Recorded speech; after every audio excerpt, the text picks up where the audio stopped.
What is going on, YouTube? Welcome back to another episode of Doubleheader with Amir Keenan and Keenan Costain. With the NFL season pass approaching, we got one thing to say. They call it pro football, and they call it a winner, folks. Now, on to our featured presentation.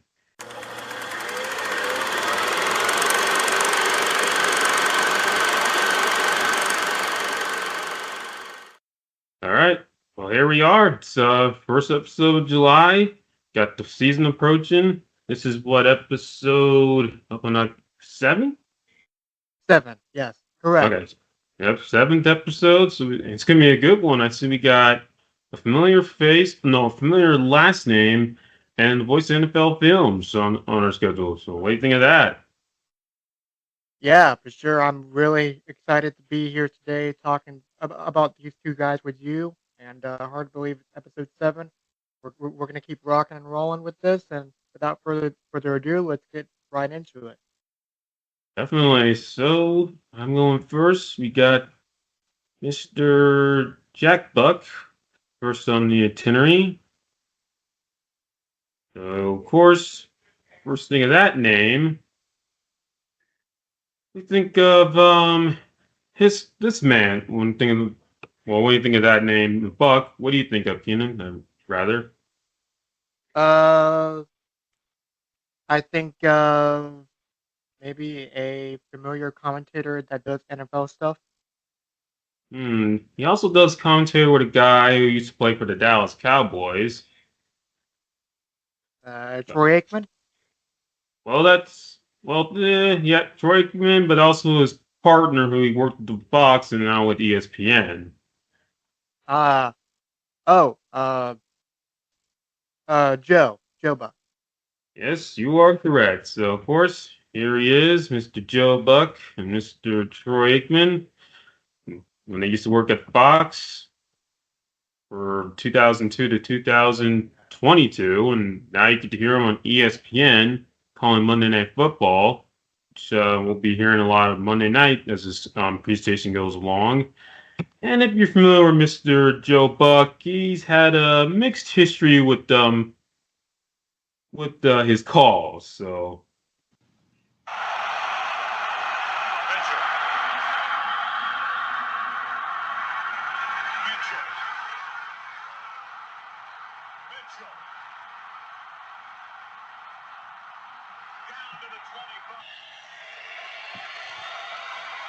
Pressure from Thomas off the edge. Eli Manning stays on his feet. Airs it out down the field. It is caught by Tyree. Inside the 25. Waits. And it's a line drive kick. Jackson bobbles it and now has to try and recover. Deshaun Jackson gets a block. Are you kidding? Deshaun Jackson still not in and now in for the touchdown, no flags.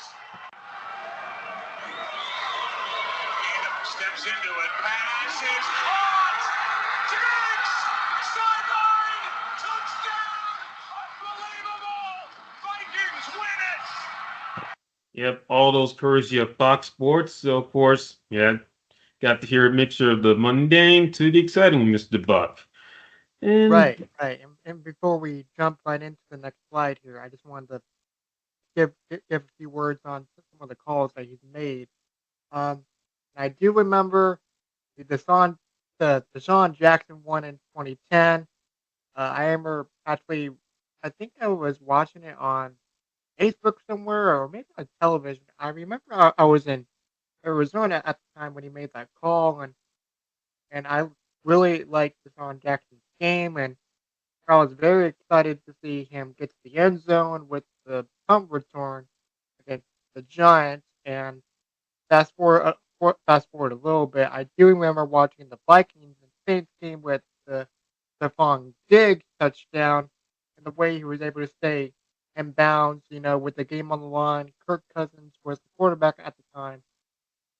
Man, he was just able to stay in bounds, and Joe was in shock or disbelief if you put it put it in those words. But yeah, those are two of main uh the main calls that he's made. So I just wanted to help say a few words on that.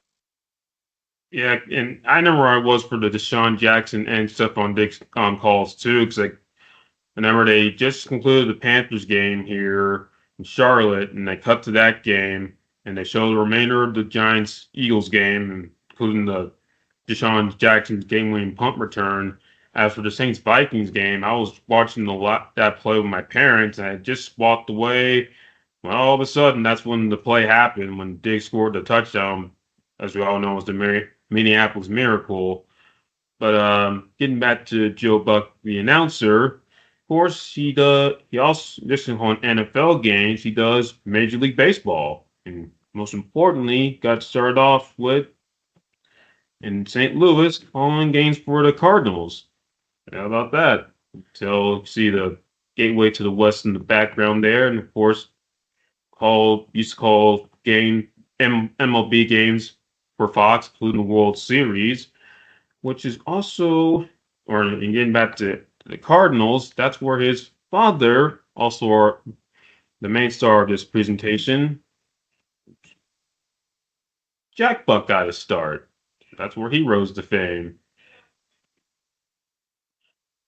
Like father, like son. Nice picture there with Jack and Joe calling the game at Busch Memorial Stadium. Look at that. Yeah, that's a cool picture. Um, Yes. Mhm. like you said, Joe Buck's been doing some baseball stuff with Fox Sports, and we saw him briefly in a previous episode that we did with the MLB and Fox Sports, and I'll put that title card in the title card in the upper right hand corner of your screen.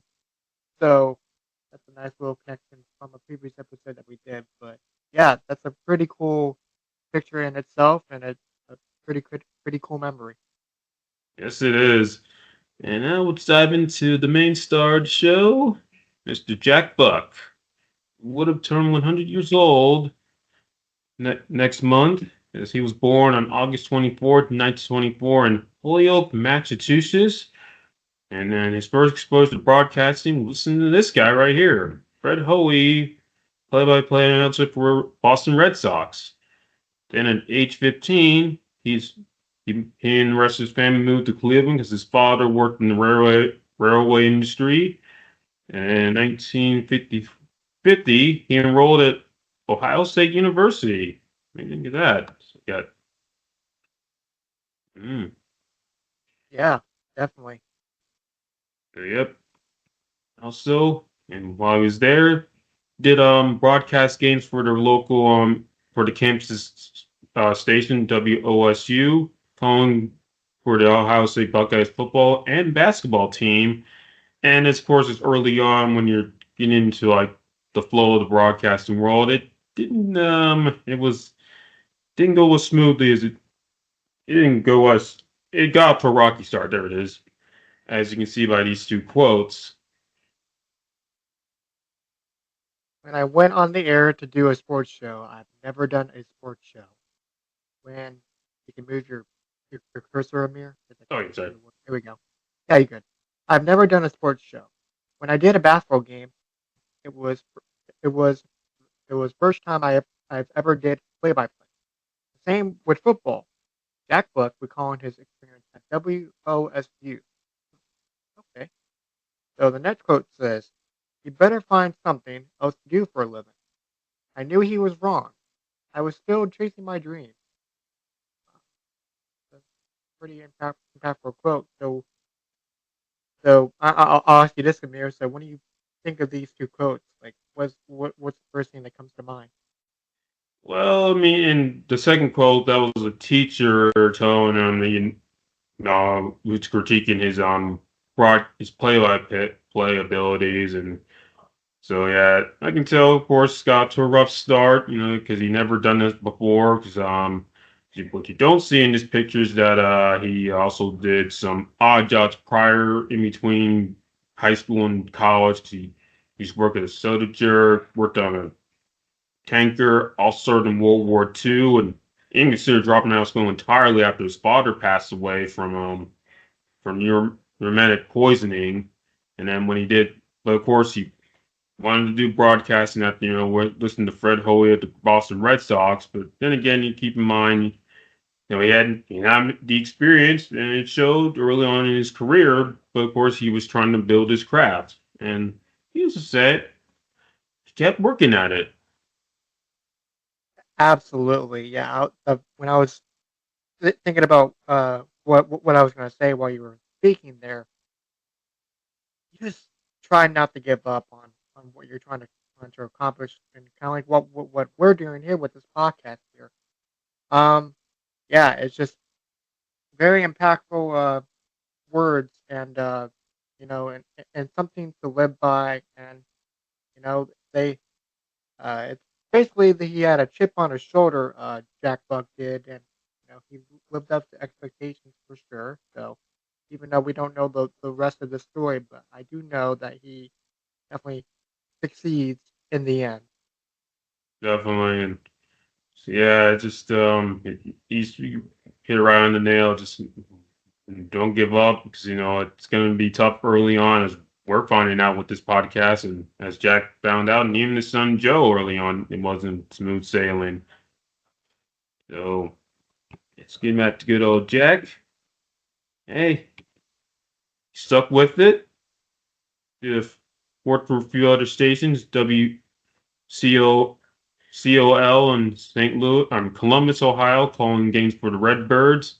Then he did called games for the Rochester Red Wings for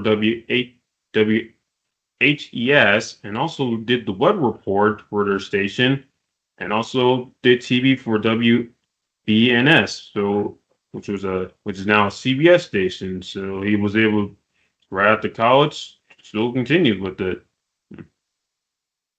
Have you ever heard of the That's Redbirds and the let's see, that's not good. That's not good. Ever heard of the Red Wings and the Redbirds, Keenan? I don't think so. No. Well, those were actually affiliates of the St. Louis Cardinals baseball team. So he was getting this. Oh yeah. Hmm. That does sound familiar if you So put yeah, it that that way. was something I discovered while I was doing research for that, and also I didn't know he did was a meteorologist early in his broadcasting career. Yeah, that's interesting. Have to start somewhere, right? Oh yeah, definitely. And so yep. Speaking of the Cardinals, in 1954, gets starts calling games for them at KXOX, or excuse me, KXOK, with the legendary Harry Carey you see on the right. And then in 69, was proposed the lead announcer of the Cardinals, and for the next 47 years would call Cardinal baseball games, and had three memorable calls that I'll start playing right now. Come in on early. Had a runner at third, nobody out in the first and didn't score. Second and third, one out in the second and didn't score. Smith corks one into right down the line. It may go. Go crazy, folks. Go crazy. It's a home run, and the Cardinals have won the game.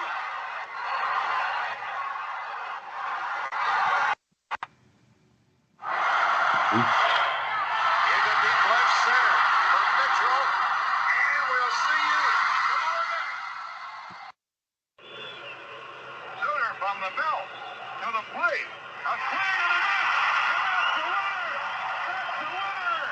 A World Series winner for the Cardinals. So all those courtesy of CBS. So Jack Buck, those of you familiar with his work, with his Go Crazy folks at the 1985 NLCS, and we'll see you tomorrow night call for the 1991 World Series. And best of all, that's the winner at the end of every Cardinals victory, which happened to be the title of his 1997 autobiography. What better what a fitting title. I say it's a good choice there, Jack. Yeah, And definitely, speaking absolutely. and speaking of winners, You can tell by this award, he's been honored by the MLB Hall of Fame, class of 1987, winning their broadcasting award or uh, Rick Award. I hope I said that correct. Apologize if I butchered the name there, 'cause it's a blur on the screen. He's also part of the Cardinals Hall of Fame Museum, inaugural class in 2014. And if you ever get a chance to go to Butch Stadium, this will be waiting for you outside the entrance. Statue of Mr. Buck, and with his iconic "That's Winner's" phrase in the background.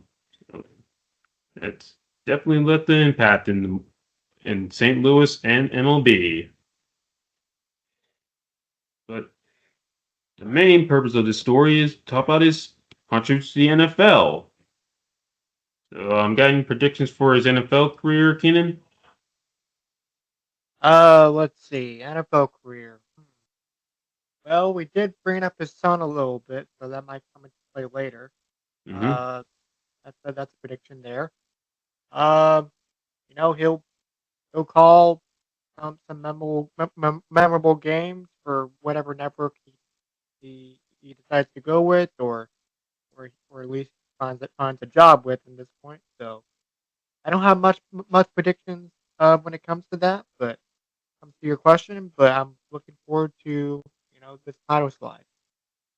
All right, so here we go. 1960, Jack Buck gets a call from ABC to call games for them, and he would call games for both Worldwide Network or ABC, NBC, and CBS, both TV and radio.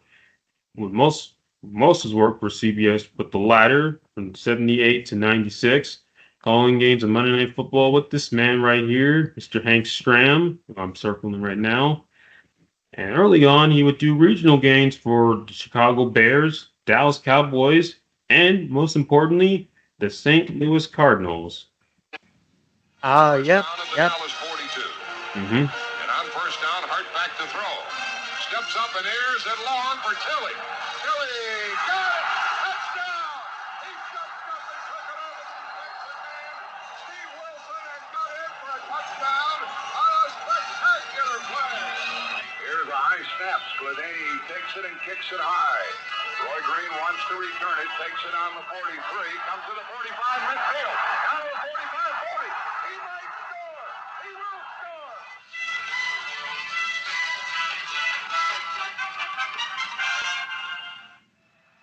Snapped by Randy Clark. This goes to the short man, Roy Green. He might score. 30, 25, 20, 15, 10, 5. Touchdown! So, of course, all those courtesy of KMOX TV, radio, excuse me. So, Jack Buck, of course, because at the time, NFL and MLB both had the Cardinals had baseball. St. Louis had a team called baseball team and football team called the Cardinals, and why not have them call games for both franchises? So, bet you didn't know that.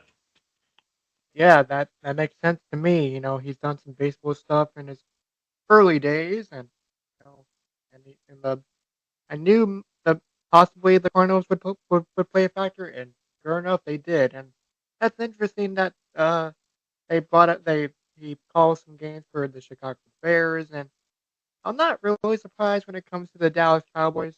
But or my question is to you, Amir, is um, what are the certain years that he did for each team? How long did he commentate for each? Well, he called, and I was actually surprised about the Cowboys too, because keep in mind, back in the '60s, they weren't the Cowboys that we know now. They were like really like going for an expansion to contenders, like playoff contenders, competing for the Super Bowl. Because back then they weren't. They were still, had some growing pains. That being said, he did the Bears 64 to 65, calling their regional games with former Bears great George Connor, and then moving to the Cowboys in 66 68. And afterwards, fast a few decades later, he did regional games for the St. Louis Cardinals. And one quick note about ABC Sports, when they got the Monday night package in 1970, Rude Arledge, who I think you should be familiar with that name, called Jack Buck, but fortunately he didn't return the call. Jack Buck was employed by ABC Sports calling their MLB games, but then when Jack didn't return the call to Arledge to do Monday Night Football, Maroon signed Keith Jackson, and after you were Keith Jackson, they brought in Howard Cosell and Frank Gifford, and the rest is history. But hey, Jack got later on would do Monday night games over the radio, so I'd say both sides came out winners. Hmm. Yep. Yep. So now we're gonna, of course, got here a few more. Here are some memorable games that he called the Ice Bowl in 1967. Earl Campbell's first Monday night game in '78. Very Right 88 in 1980. Then the Catch in 1982. The 1983 NFC Championship game between San Francisco and Washington, and the Fog Bowl in 1989. So he called the coldest game in NFL history, and even called a game played in the fog. You know, I know how hard that is to call a game in the fog, Keenan. Yeah, that was my that was my thinking process on that with that. Yeah, very difficult. I can't imagine, calling a game like that. Yeah, and also I might add the Right 88 was also the second coldest game in NFL history at the time. So he was on board. He's on the call for both of those games. The former, that being the Ice Bowl for CBS TV, and then the latter for CBS Radio. My only audio I could find, excuse me, I could find from the Ice Bowl was him doing the pregame, saying it's cold out there, folks, after being asked by Kurt Gowdy, who also worked for CBS at the time. But there are sound bites from all of his other the other five games you see on here, as I will play right now. Time with 128 remaining. Out of the I formation with Wilson and Campbell. The toss to Campbell. Avoids the tackle in the backfield.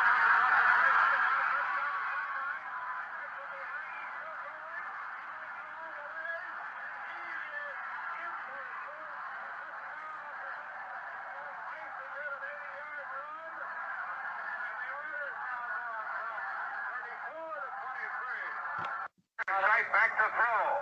On second down, throws it in the end zone, and it is intercepted by Oakland in the end zone with 41 seconds remaining in the game. How is this one going to end? Montana lines up at the 5. And on third down and 3, he rolls right, looking to throw. And he throws into the end zone. Touchdown! Touchdown!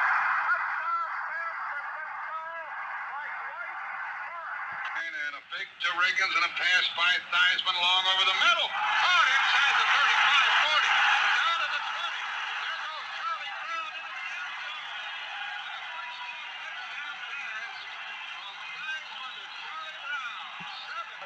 Brown into the end zone. And the heavy fog is rolled in. Coming in back to throw. He throws out in the flat, caught beyond the 25-yard line by Keith Myers. And an 11-yard pickup and hurry-up offense for Philadelphia from their own 29. Yeah. So one of the calls that my first exposure to Jack Buck was the 1981 NFC Championship game, and of course at the time I didn't know he was the father of Joe Buck's game. It was just 2011, still learning my way learning the NFL, but I say that call was very legendary. Definitely one of the greatest calls in NFL history is his call, Dwight Clark's iconic catch in 1982. Yeah, absolutely. And one quick thing was, one of the players' name Charlie Brown? Yep, yeah, there's a Charlie Brown that played in the NFL. And not the Charlie Brown cartoon from womp womp womp womp womp. Nope, not that one. Yeah, and we're all familiar with that famous football stunt that Lucy will pull on him. And ironically enough, his nickname is called Downtown Charlie Brown. That's good. Yeah, I like that. Yeah, I liked it too. And so even when I first heard it, like, man, Charlie Brown that played in NFL, I thought that's pretty cool. The more Yeah, I think about it, the more I laugh at it. So yeah. And what I didn't know until like last year going through the internet, YouTube rather, is that I mean, I knew he called these two games, CBS Sports Radio, because NFL Greatest Games. They did a documentary on the Cats in 1983 NFC Championship game, but I didn't know he did these games until I discovered them last year on Classic Sports Radio and Media Dugout. If I'm reading out, trying to shout out to those guys for showing us some the history of the NFL that's on the radio, a rare side, 'cause you don't really hear these games very often. And I found out he did these three games. I was like, what do you know about that? It's like, use all the games whenever you upload on the YouTube. It's the TV versions from ABC, NBC, and CBS called by Vern Lundquist, um, Frank Gifford, and who did Don Crippy. So it was so he got the So that was a surprise for me when I clicked on these games last year. Hmm. What'd you say, Keenan? yeah, yeah, absolutely. Just to see these games that are uh able to be online and able to see able to be viewed is pretty cool in itself. Like you said earlier, I definitely agree there. Yeah, and then getting back to the Ice Bowl, I mean, so again, he did cover the Cowboys early in his career. He actually did the second half of that game, but unfortunately, the CBS television broadcast is considered to be a lost media because the only footage I have of him is, of course, doing the pregame show with Kirk Gaddy and Frank Gifford. And 'cause the only broadcast I could find was from the Packers radio network. But that would be interesting to find one day is complete set, the entire CBS broadcast of him and Frank Gifford calling the Ice Bowl, including the Bart Starr's game-winning touchdown. I can only imagine how he would have called that one. Interesting, interesting to note. Yep. So of course, he did the NFL from '60 to '96, and in that he would go on to call. Yep, he also would call. He did that for 31 years, I should say, and in that span, of course, worked for three networks and called plenty of playoff games and regular season games, including Monday Night Football. But the best part calling NFL is calling the Super Bowl. Uh, Want to take a guess how many Super Bowls he called, Keenan? Uh, I'm gonna say about three. Three. Well, not quite. He actually called yes, folks, a record 18 Super Bowls. Oh, wow, I was way off. I was like he's done a lot, but I don't think he would call that much. But wow, because he's done it for quite some time now, from 60 to 96, right? Yes, so majority of those calls are on the radio. Mm-hmm. Right, but to do 36 years on the radio, Mm-hmm. that's a pretty long time. Yeah. Oh yeah. So yeah, he did 17 on the radio for CBS radio, and then one for CBS TV. So I'll show here. So the lone Super Bowl he did on television was Super Bowl four between the Chiefs when the Chiefs defeated the Vikings 23-7 in New Orleans on January 1970. Excuse me. So that was also the last AFL game. So keep note of that. 'Cause that'll be coming up shortly. And then starting 1978 when he got hired by CBS Radio, he would go, of course, called every Super Bowl with the exception of 85 and 86 when NBC Radio had the rights to the NFL. And he would go and call 17 Super Bowls for that network, that being CBS Radio. And here was here are all of his calls for Super Bowl, starting with Super Bowl four. Graham is already on the shoulders of his players. And after being vanquished by Green Bay in 1966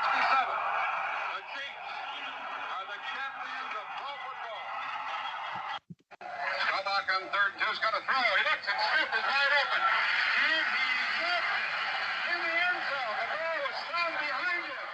Jackie Smith was all alone in the end zone. Staubach didn't throw it soon enough, and he didn't throw it properly. Reagan's running left, first down. To the 40, takes a tackle, 35-30. They score.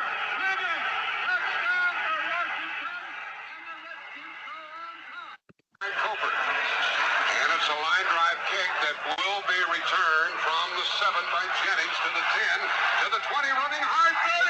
Touchdown coming up. Touchdown coming up. Stanford Jennings chased from behind. Touchdown. Cincinnati.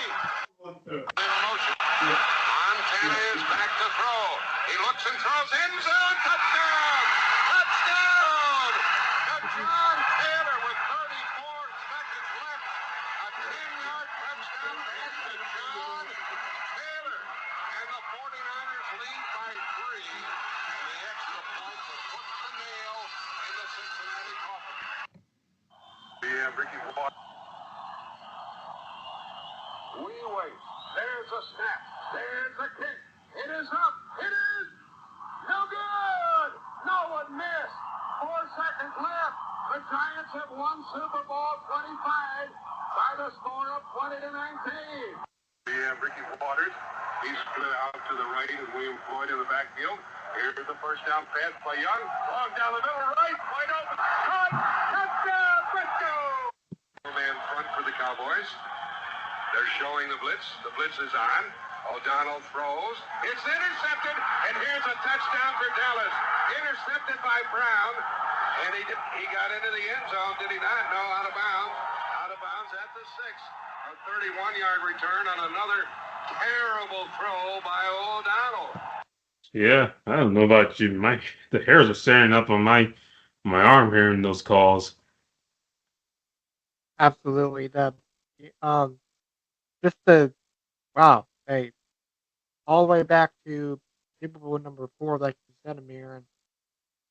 And again, this is pretty new to me, learning about this person here. But to hear some of these calls that he's done over the years is pretty eye-opening, and he's done a lot for the sport in general. So that's pretty cool. Yeah, and a lot of these things I've been discovering recently because I knew he did CBS radio and would call the Super Bowl, but I had no clue so I looked up on the internet and he called the iconic John Riggins run in Super Bowl 17 and then Jackie Smith's drop in Super Bowl 13.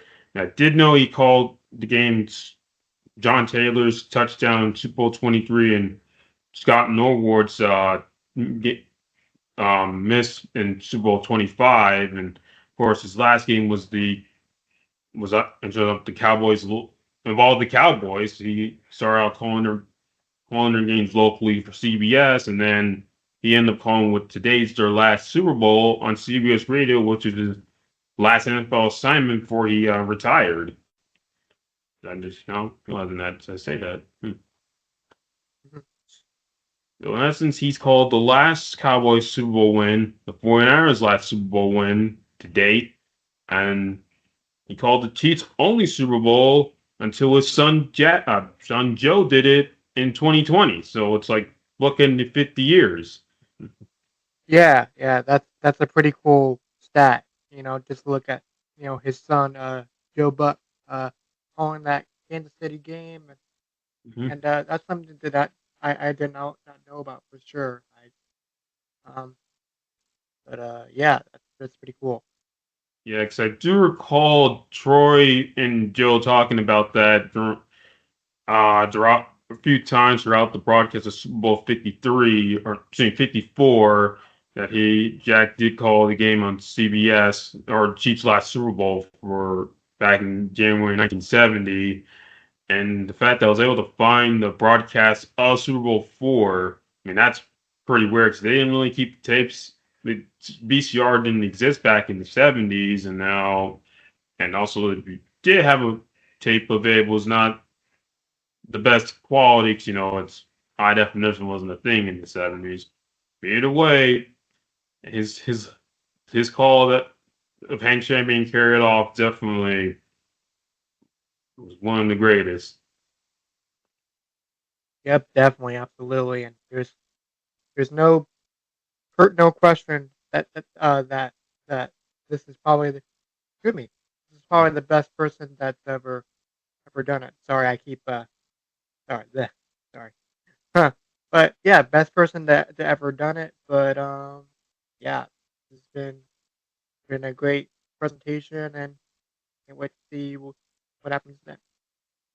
Well, in addition to calling the Super Bowl, or 18 Super Bowls to be exact, Jack has had a few other moments within pro football. He also called the Dallas Texans, who would later become the Chiefs, and also not to be confused with the Houston Texans.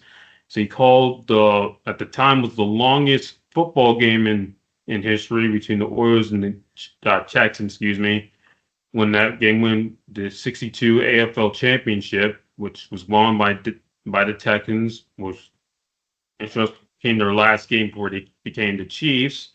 Then seeing this picture right here, he also hosted one of the first pregame shows for NFL and NBC called Grandstand for 2 seasons alongside Brian Gumbel.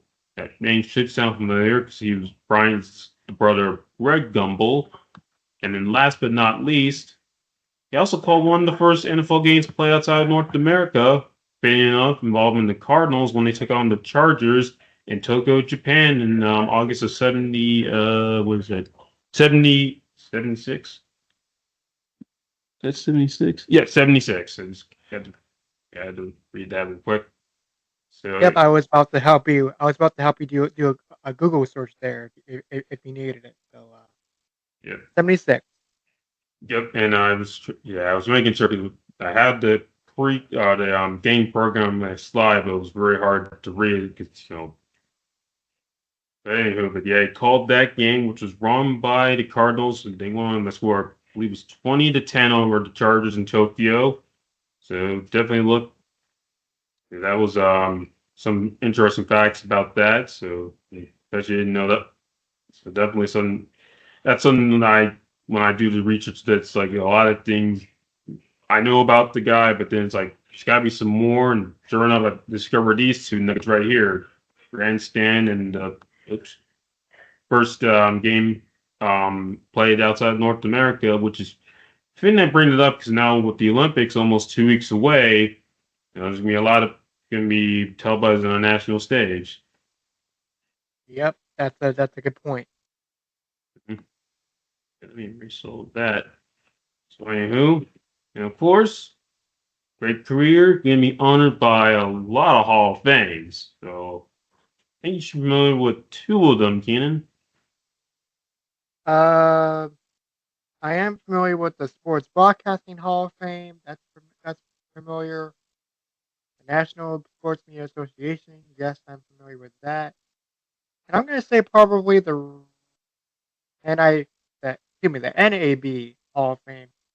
If I had to choose a third one, so maybe those three. So definitely the Sports Broadcasting and the NSMA.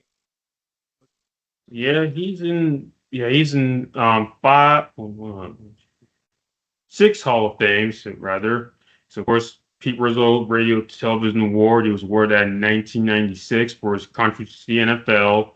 Then in '95 he was inducted to the sports no, the National Associates of Broadcasting Hall of Fame and the Radio Hall of Fame and the Associate Sports Announcers Hall of Fame in 1990, and then National Sports Media Association in I think '95. I'm really sure it's right.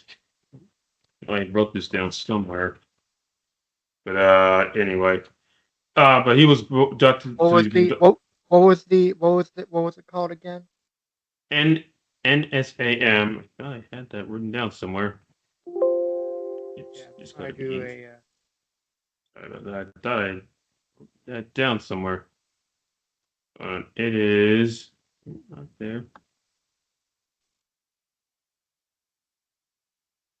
All right, here we go. Yeah, here's all the Uh, Hall of Fames he's inducted in. So yeah, yeah, it was here it April is. 30th, 1990, if I'm not mistaken, right? Yep. So yeah, here it is. So the ASA 1990 and also NSAMA in 1990, Radio Hall of Fame 1995, Pro Football Hall of Fame 96, and then NAB in 2005 posthumously, and Sports Broadcasting Hall of Fame in 2011. And last but not least, we have the Sports Lifetime Emmy Award in 2001. Yeah, That's pretty cool. yeah, that's definitely cool. Yeah, so definitely a lot of accolades in his career. And last but not least, broadcasting genes running the family. You see here, Mr. Joe. We touched base about him throughout this beginning of this presentation and throughout. Of course, everyone's familiar with him doing work for Fox and ESPN. But here we have Julie and Christine, who've also entered the broadcasting industry, doing Julie doing broadcasting for KTRS in St. Louis, and Christine for St. Louis 11 for also in St. Louis for St. Louis 11. They're CW, formerly CBS and CW, doing work for them. So they so definitely have passed the tradition runs in the family. Got me a little tongue tied there. Yeah, he has. Yeah, I should add he has 8 children. I couldn't find information about the other 5. That was, of course, we know about Joe, but I was able to learn about Julie and Christine Buck, and also was married twice.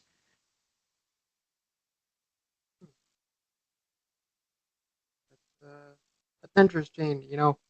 I didn't know about the other two, but definitely knew about Joe. So Oh yeah, 'cause, of course, Joe he's doing more in the national TV stuff, whereas Julie and Christine's more local. Being that it's in most of it's done in St. Louis, where her father mm, made a name for himself.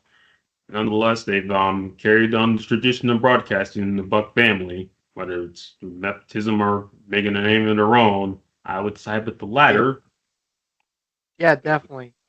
It's just cool to see a family or or a person or with his father and his son or family run with that tradition and to continue to carry it or to to add to that story. But yeah, you don't really see that much. You know, with with the connections between you know family members like Well, we do see it, Marv Albert and Kenny Albert. That's another example. And then, that. Right. But I'm just saying, like when it comes to, it doesn't happen all the time, but it happens some of the time. But yeah, some of the time. And there's Noah Eagle, son of Iron Eagle, and then Craig Sager's son did broadcasting as well. right, And to that, Craig Sager also did some NFL during his career as sideline reporter for TNT, but that's another story for another day. As we wrap things up with Mr. Jack Buck, he unfortunately passed away in June of 2002. But of course, his legacy will live on. With his calls for CBS, both TV and radio, ABC, NBC. He's worked for the NFL and MLB, and through his family. And to sign it off, his work is what we call that's a winner, folks. Call it that's a winner. Yeah, and he's also buried for service in the military. In World War II, he's also buried in a military cemetery. But, yeah, he's also a Purple Heart winner, awarded Purple Heart, excuse me, for his service in World War II. I'd throw that in there. yeah, that's that's that's something for sure. Yeah, so you got to learn a few things about Jack Buck today, Ken. Yep, definitely. There's some things that I didn't know about or didn't know about completely or didn't know about at all. So that was really that was really cool to see the connection ties, with the family members as well. So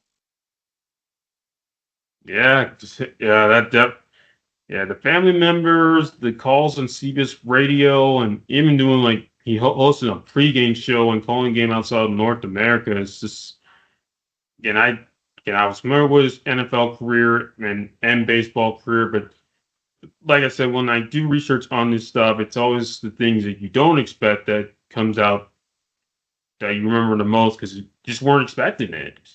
And absolutely, yep. yeah.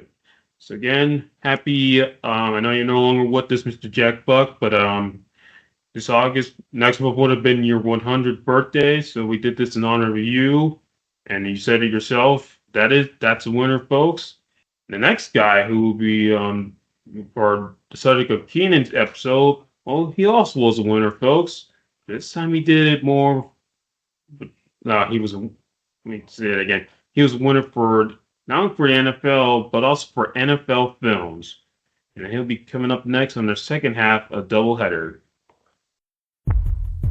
You're listening to Double Header. Be sure to like and subscribe. All right, Amir. So we are back with John Pacenta after talking about Mr. Jack Buck, another broadcaster throughout the NFL and MLB industry. So so my first question to you is, what do you think of John Pacenta, and what do you expect from his output with his career? But of course, he's like the voice of God for his narration of NFL films. It's from Philadelphia, and one of the when you think of NFL broadcasters, he's one of the first that comes to mind. Yep, those are good answers. And but before we get into that, we're going to talk about his early life and college career real fast. So, born on August 8th, 1913, Vicenta went to Roman Catholic High School and graduated in 1931. And John went to Villanova University, but he had to drop out because it was during the heart of the Depression. With the Great Depression back in the day. Mm-hmm. So that was a a big historic moment throughout America and throughout the United States. So Amir, again, do you have any predictions when it comes to John Facenta's career? Um, no, I think he's going to start out locally, get discovered by one of the guys of a national company, and then and that's where he'll make his biggest or rise. That's where he'll rise to fame when he joins a national broadcasting company. Okay, I like those predictions. I like those predictions a lot. So let's see if you're right. Okay, well, we have a his resume here. So for John Facenta was an anchorman career with WCAU from 1948 to 1973, and Facenta was a stopover at the RDA Club in 1965, where he discovered NFL films. Okay, and ran into NFL Films founder Ed Sable, which I've done research about while searching up NFL films. And if you haven't already, I would highly recommend checking his stuff out. So everything looks good there. So he ended up hosting his radio show, John Placenta did at WIP 35 to 52. So when it came to his time at the radio station, he developed a trademark sign-off line after every show that he did at WIP, and it goes something like this: "Have a nice night tonight, and a good day tomorrow. Good night, all." Sounds sounds very simple, right?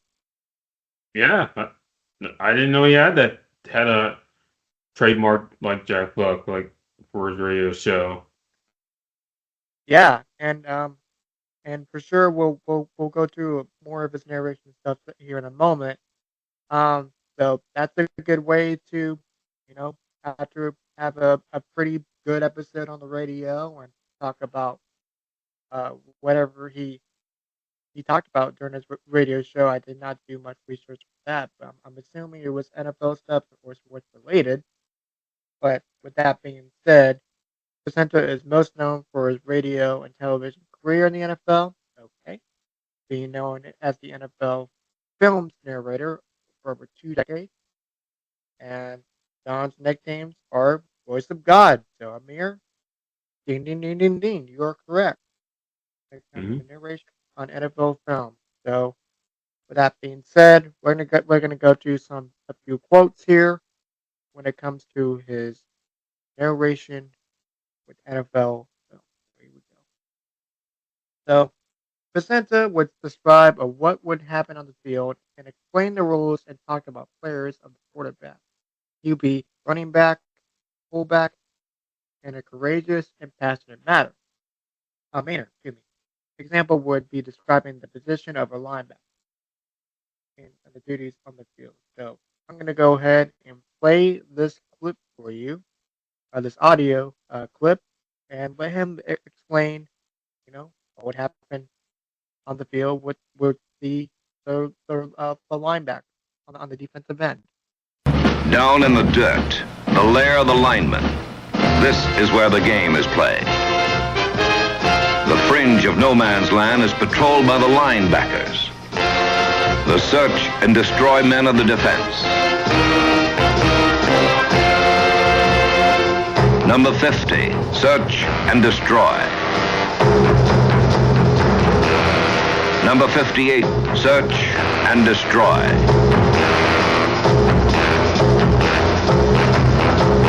Sunday after Sunday, pro quarterbacks have learned that whatever play they call, a linebacker is likely to meet it head on. So there you have it. There's the first audio of John Placenta's voice. So when you think of that quote, or what do you think of that audio that I just played for you, Amir? So what are your first thoughts when it comes to I his describing that sort of play on the field?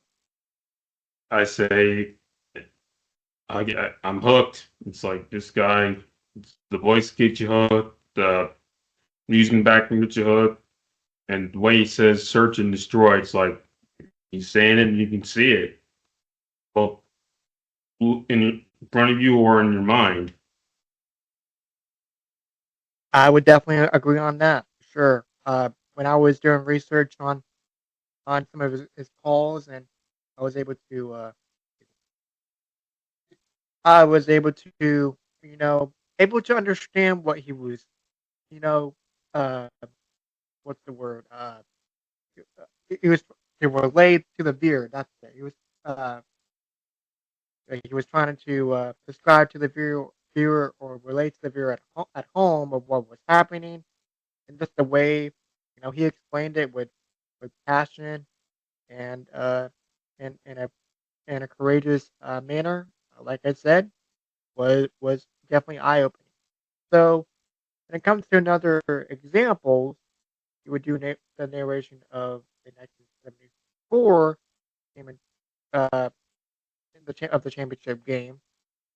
So there is a documentary called They Call It Pro Football. It is the first documentary for NFL films in 1966, and is considered to be one of the best NFL films of all time. So when it comes to the uh, pro football documentary, Steve Sable, who hosted NFL films at the time, so he said he had this to say on the uh, on the matter of the documentary for the NFL in general. So it was called The Citizen Kane of Football. Movies when it was released 40 years ago. No one has ever seen quite like it. It was a story of pro football told on an epic scale, and it brought together for the first time music, a composer, Sam Spence, who was the composer, um, who was the composer of the film at that time, and the voice of narrator Don Vicenta. So, Amir, have you ever seen the documentary They Call It Football? call it pro football?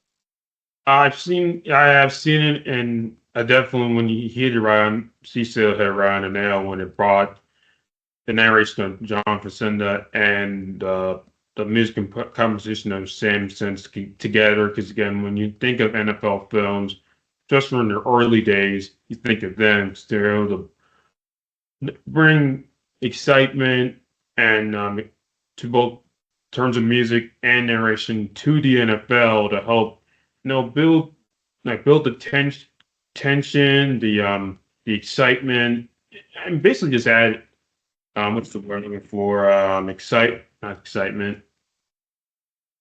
Well, I can't think of Uh, the words all of a sudden. It's like excitement. Like let's see, excitement. well, definitely Um, excitement. Yes. uh, like what's that word I used earlier?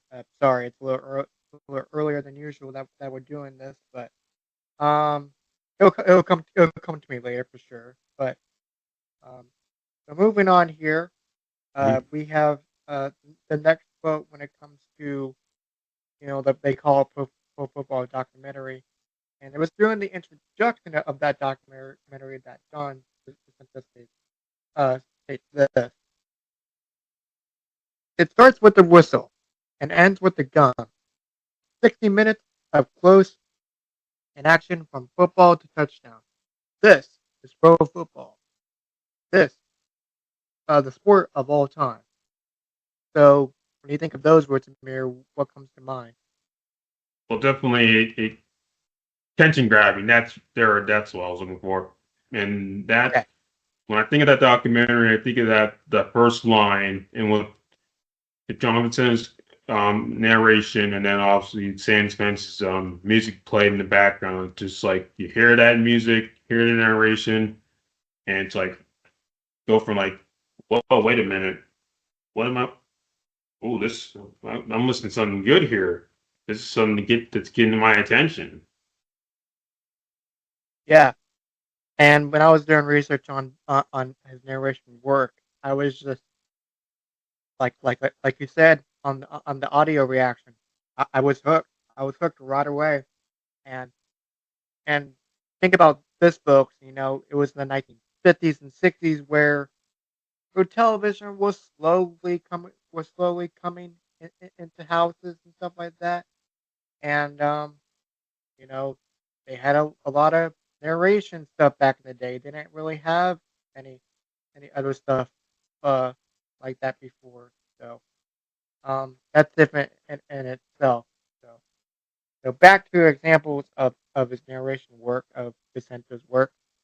Another example would be coming the phrase of America's team in 1978 for the Dallas Cowboys, which we talked about before in a previous episode of the Dallas Cowboys. Not this Dallas Cowboys team, but a different Dallas Cowboys team that we talked about before.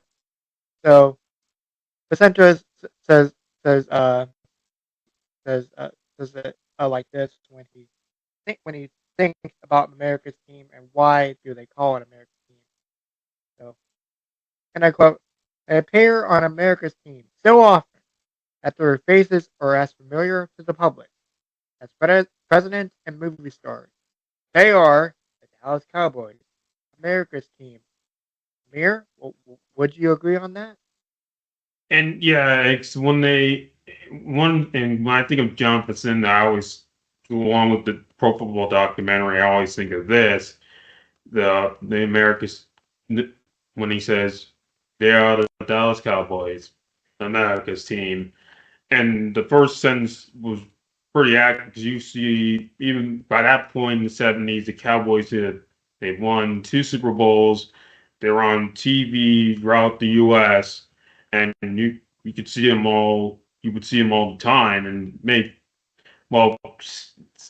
Even then, while it's still controversial, it made sense. I mean, because they were at that point again the most popular team in the NFL compared to when Jack Buck started calling them. They were still expansion. You know, it's starting to make a name for themselves. Whereas by the time this happened, they become one of not only the most popular team in the NFL, investing rather popular teams in sports. Yeah, and another thing too is, do you think they got so popular is because like where they were located? Yes, I'm glad you bring this up. 'Cause, Dallas, unfortunately, Tom Landry, their coach at the time, was very against using that name because while their team had gotten popular, the city was unfortunately associated with JFK and the assassination. So, and in being a good team and all, they didn't want to have that bullseye on the back of their helmet. That being said, I mean, the nickname stuck, and we're still using it almost 40 years later. Yeah, and I would definitely agree on that front, on everything that you said there, and glad you were able to give your insight on a question that I didn't really have in mind. So good job. So thank you for answering that. But moving on here, so we have a one last quote. So here we go. It was certainly not easy to pass against them, but they led the league in sacks with 58. Too Tall Jones, Harvey Martin, and Randy White, the lap pocket and cave-in quarterback. So that quote is also from the America's Team documentary, which I highly recommend checking out for sure. And I'll put both in the description down below for sure. I will definitely not forget to do that. So when you think of Too Tall Jones, Harvey Martin, and Randy White, do you know anything about them and what comes to mind when you hear that quote?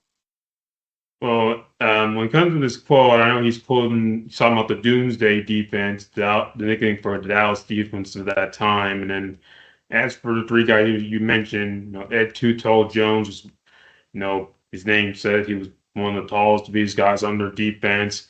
And he's done some things in the NFL and also other sports, including boxing. As for Harvey White and Randy White, they won the co-Super Bowl MVP the year that this documentary came out in Super Bowl 12 against the Denver Broncos, and Harvey Martin should be in the Hall of Fame. Actually, Too Tall Jones was, whereas Randy White is in the Hall of Fame, and then their highlight reel tell, says it all, as does their stats. Yeah, absolutely. I definitely agree on that. And just to see, again, footage on these three outstanding players, I would highly say. And with John Vicenta again, describing what they did and what they do and how they did it. So that's pretty outstanding there. So fast forwarding a little bit to the last call that he did. So we actually have another audio clip, which I'll get to in a second.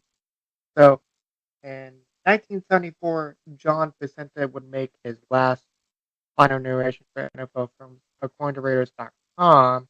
Writers at the organization will describe the significance and description of the poem. Legacy poem and embodies spirit and tradition. A Raider Nation serving at the battle cry for the silver and black.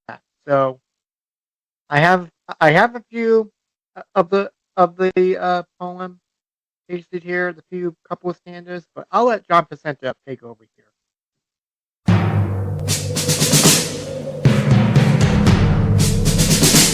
The autumn wind is a pirate,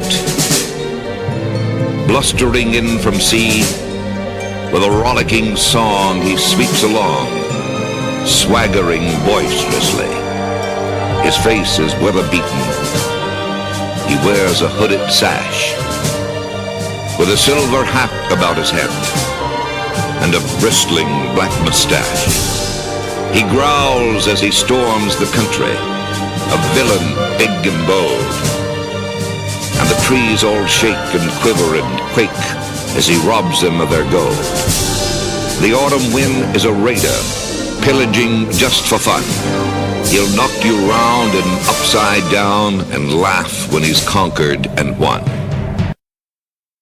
Yeah, So, go ahead.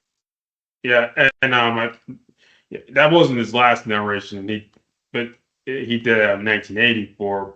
It also involved the Raiders. But that being said, getting back to this, also iconic work right here with the autumn wind as a Raider, because just he really encapsulated what the Raiders were about in the 70s and into the 80s during their glory days, and works with people when they were going for the Super Bowl runs and during that time. Something that we, as NFL fans, we unfortunately are seeing the Raiders as being like the second tier team, whereas the 70s they were one of like the Cowboys, top tier teams, not just competing for a Super Bowl but winning Super Bowls.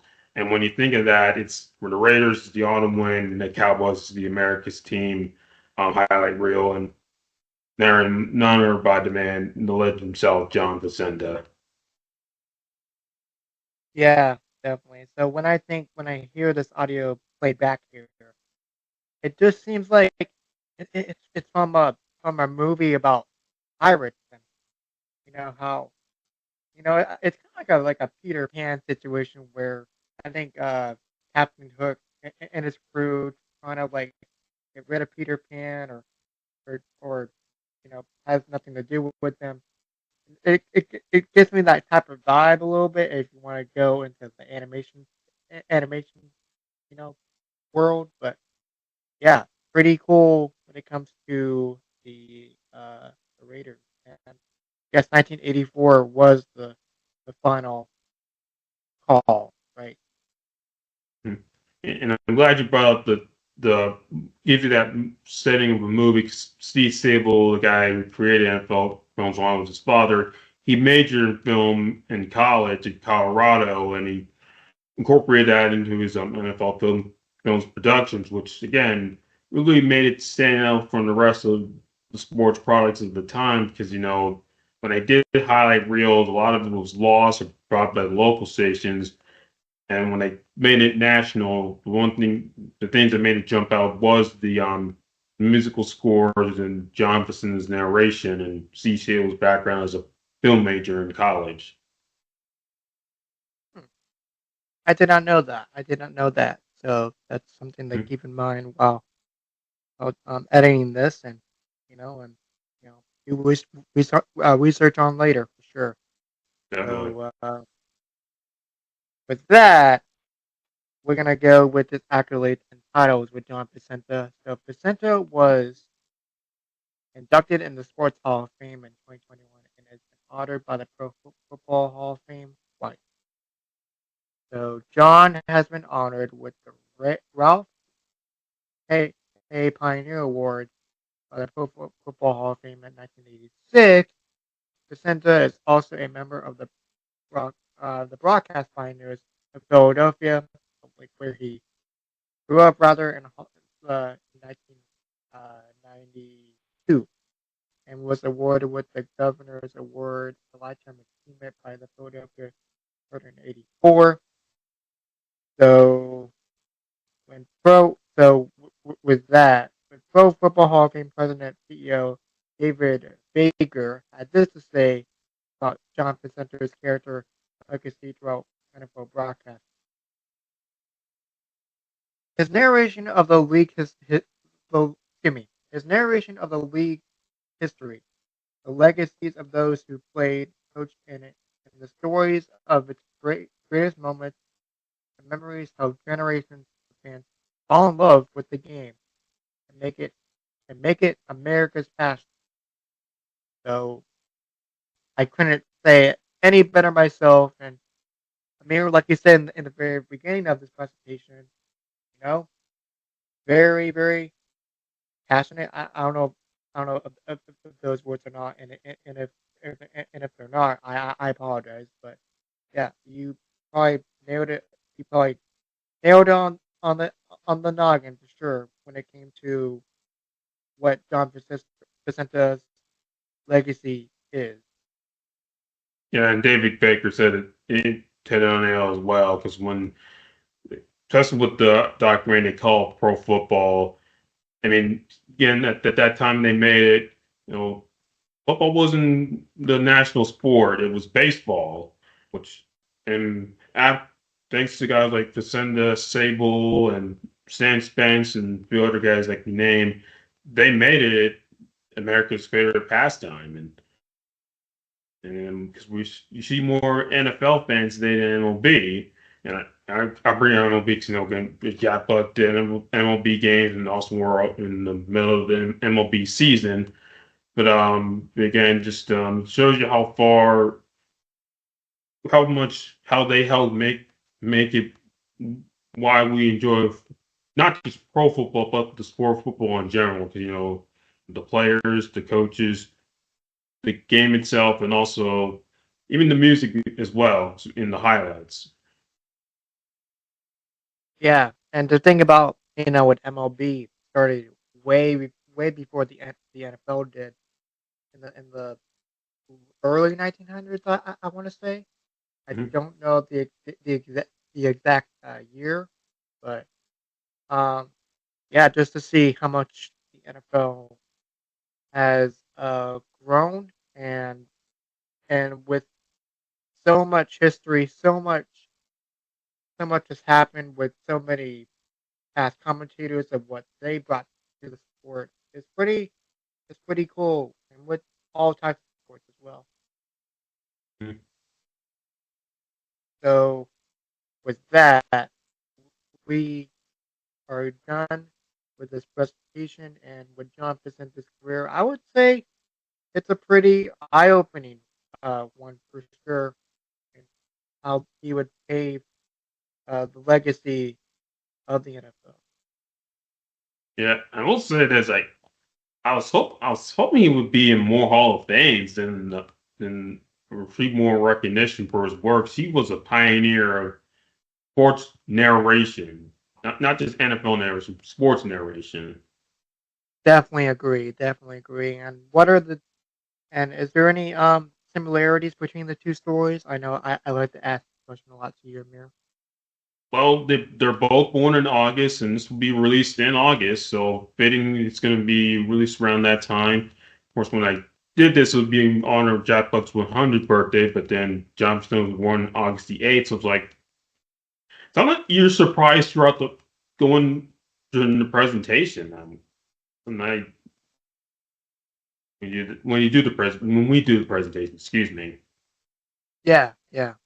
You just never know what you can find, and I know we say this pretty much every episode. You just never know what you stumble across on when doing research for these types of things, and it's pretty fascinating. And I know we're probably gonna say this a whole lot down the road when it comes to that, which is okay, and I really and enjoy that. So, yeah, Yeah, and cool in itself. yeah, and it's fitting also this week was the anniversaries of the release of Forrest Gump and Ron Burgundy, so it's you like it's getting to Forrest Gump. This movie like life is like a box of chocolates. You just never know what you're gonna get. And again, like I know a lot about Jack and John, given that I follow the NFL, but even when you research on them, you see a lot of stuff we didn't know. Because again, I didn't know Jack like served in the military, won a Purple Heart, worked as a soda jerk prior to his NFL or broadcasting career, and also grew up in Massachusetts, and even did work for the Cowboys, and with John Vicenda.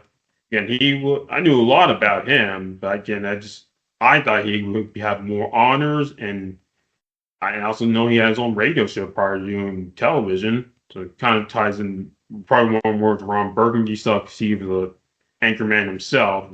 Seen that movie, so it's like he was. If you never that movie, it was very talking about how TV, what it's like to do broadcasting on television, some of the struggles that come with that. We saw with Jack and John, especially Jack, when a teacher told him that he should move on to another job, but he stuck at it. Yeah, definitely.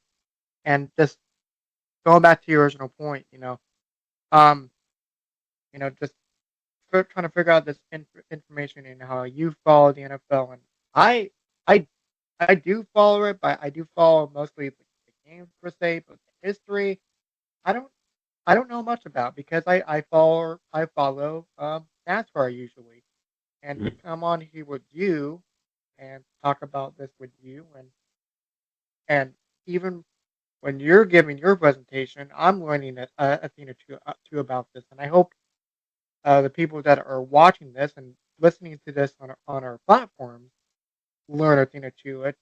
So it's not so it's more than just giving out information. It's learning information as well. That I would agree with that. 'Cause again, whether you're doing the research or even watching the presentation, you're just like saying to yourself, I didn't know that, or it's like, how did I not catch that beforehand? Again, with Basenda and Jack, both born in August, and also I know the Cowboys. I know that Jack did was there for their beginning, and then his son was there when they became America's team. Yeah, absolutely, and that's probably a good note to end on there. So, folks, if you like what you see, be sure to like and subscribe for more, and please let us know in the comments down below. Feel free to reach out. Feel free to reach out to our website, on our Wix website, our Instagram, Spotify, YouTube page. So feel free to do that. Please let us know. And yeah, with that being said, I hope you guys have a great day wherever you are. And until next time, this has been Doubleheader with Keenan Costain and Amir Daniels. And we'll catch you guys next time. Bye, folks. Yep, folks, that's a winner.